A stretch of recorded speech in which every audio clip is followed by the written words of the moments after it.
আসসালামু আলাইকুম রহমতুল্লাহ। Heat stroke বা সানস্ট্রোক বর্তমান বাংলাদেশে একটি দুর্যোগের ন্যায় রূপ ধারণ করেছে। হিট স্ট্রোক বা সানস্ট্রোকে দেহের তাপমাত্রা 40 ডিগ্রি সেন্টিগ্রেড বা 105 ডিগ্রি ফারেনহাইট পর্যন্ত বৃদ্ধি পেতে পারে। এছাড়াও রক্তচাপ বেড়ে যাওয়া, বমি বমি ভাব, খিঁচুনি হওয়া, পেট ব্যথা, মাথা ঘোরানো, প্রচণ্ড ঘাম হওয়া, ঘাম থেমে যাওয়া, এমনকি অচেতন হওয়ার মতো নানান ধরনের জটিলতা দেখা দিতে পারে। সাধারণত হিট স্ট্রোক বাচ্চাদের জন্য এবং বয়স্কদের জন্য খুবই সেনসিটিভ। এই সময় তাদের প্রতি এক্সট্রা কেয়ার বা যত্ন নেওয়া প্রয়োজন।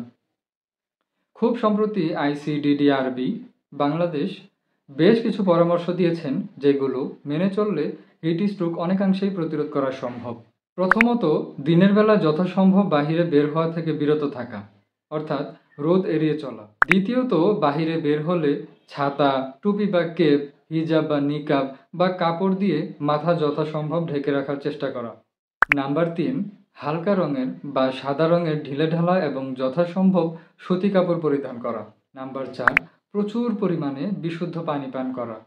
নাম্বার 5, সহজে হজম হয় তরল জাতীয় খাবার বেশি বেশি খাওয়া এবং বাসি পচা খাবার এড়িয়ে চলা। নাম্বার 6, দিনের বেলা একটানা শারীরিক পরিশ্রম করা থেকে বিরত থাকা। নাম্বার 7, সম্ভব হলে একাধিকবার পানির ঝাপটা নিন বা গোসল করুন।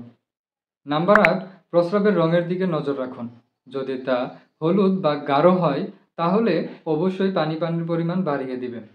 নাম্বার 9, ঘরের পরিবেশ যেন অতিরিক্ত গরম বা ভাবসা না হয় সেদিকে খেয়াল রাখতে হবে। নাম্বার 10, বেশি অসুস্থ বোধ করলে খুব দ্রুত নিকটস্থ চিকিৎসকের পরামর্শ নিন। সর্বশেষ একটি কথাই বলবো, এই বৈশ্বিক উষ্ণতার পিছনে আমরা নিজেরাই দায়ী। আমাদের অনিয়ন্ত্রিত বৃক্ষ নিধন এবং প্রচুর পরিমাণে কলকারখানা, মেশিনারি জিনিসপত্র তৈরি করার ফলে আমরা নিজেরাই বৈশ্বিক আবহাওয়ার তাপমাত্রা অনেক বাড়িয়ে দিচ্ছি। আসুন প্রচুর পরিমাণে বৃক্ষ রোপণ করি এবং হিট স্ট্রোক প্রতিরোধে যথাযথ ব্যবস্থা গ্রহণ করি। আসসালামু আলাইকুম রহমতুল্লাহ।